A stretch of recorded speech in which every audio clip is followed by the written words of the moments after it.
Pakistani Foreign Minister Bilawal Bhutto-Zardari says further floodwaters are a major concern, and many countries, including China, have reached out to Pakistan to offer assistance and aid. We've seen, as you mentioned, we're no stranger to monsoons, and we've even seen floods in the past.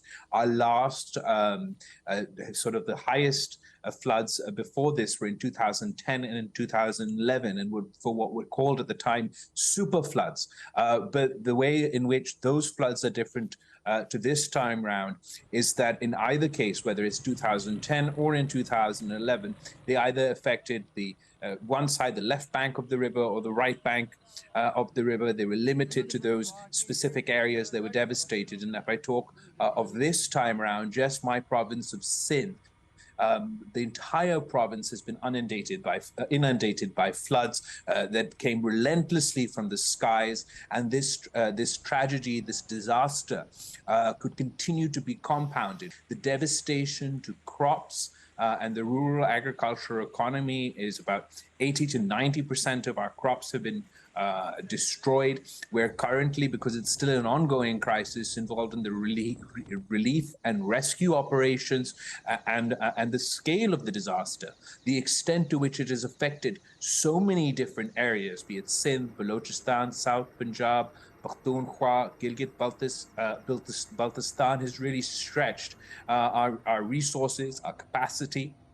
The demand for relief is far outstripping our supply, and everybody is doing all that they can in this difficult time to be there for all who've been affected by this natural calamity.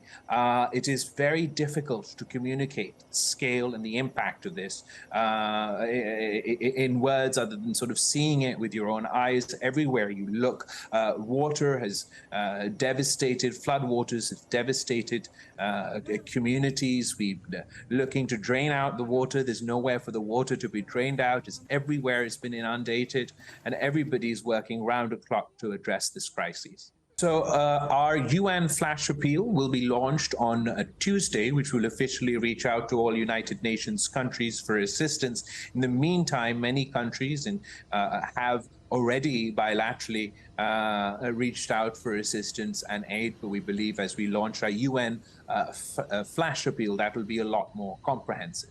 We're very grateful. Absolutely, the Chinese government, one of the first to step forward. They'd already sort of halfway through our rain spell already provided about 10,000 tents and other assistance.